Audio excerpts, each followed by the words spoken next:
पारादीप अंचल में कंपानी विरुद्ध में तातिले ग्रामवासी दाबी पूरण नकले कंपानी रे ताला झुलाई देवाकू देले चेतावनी। अंचल में शिल्प बुलुछि हेले दुख दुर्दशार जीवन बिताउछंती ग्रामवासी। कंपानी तार प्रोडक्शन करी विपुल अर्थ रोजगार करुवा बेले एठी स्थानीय बासिंदा किणुछंती विभिन्न प्रकार दुरारोग्य। कंपानी बाहरुवा धूली धुआं केमिकाल गंधरे नाक फाटी जाउछि। एने विभिन्न समय ग्रामवासी निजर दाबी जणाइथिले मध्य कंपानी अधिकारी किंबा प्रशासन एथिप्रति कर्णपात करनथिले। जहाकु नै आज ढिंकिया पंचायत त्रिलोचनपुर ग्रामर 7 गोटी वार्ड बासिंदा एकाठी होई शोभायात्रा रे ग्राम परिक्रमा करने सहित विशाल प्रतिवाद सभा अनुष्ठित करथिले।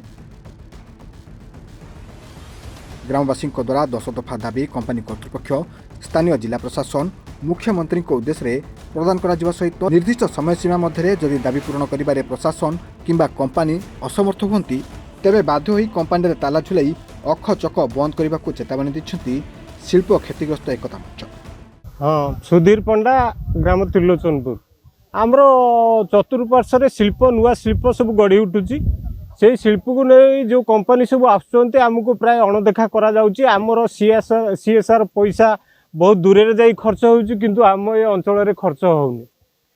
आउ आमे जो साग मछ दर रे जो जमी देइथिलु रिफाइनरी की ता धुरु मध्ये किछि सुफल पाइनु आज पर्यंत। सरकार डिंडिंग पिटंती विगत सरकार कि प्रेजेंट सरकार डिंडिंग पिटंती जे आमे जो शिल्प प्रतिष्ठा करचु से जनसाधारण को स्वार्थ रे आसीबो किंतु मु 2-3टा शिल्प रे जो क्षतिग्रस्त है कि मु निजुक निजे चिंता करूची जे कोनोसी गोटे लोक आम ए अंचलर शिल्प जरिया रे उन्नतिर स्वाद चाखी पारि नाही। शांत कुमार विश्वाल आज सेवा आमर चतुर्पार्श्व शिल्प गढ़ी उठीला बेले आमे प्रधानमंत्री ठारू आमर जिला प्रशासन पर्यंत समस्त अवगत कराया परे कहीं आम कथा कर्णगोचर कले शेष में बाध्य होकर आमर गाँव 7टा वार्ड लोक आम एकत्रित हेलु। आज निष्पत्ति नेलु आगामी दिन में शिल्प संस्था माने आमको जदि असहयोग करती आम समस्या प्रति कर्णपात न करती आम दुर्बार आंदोलन करूँ। पारादीप प्रशांत कुमार स्वाई रिपोर्ट टुडे।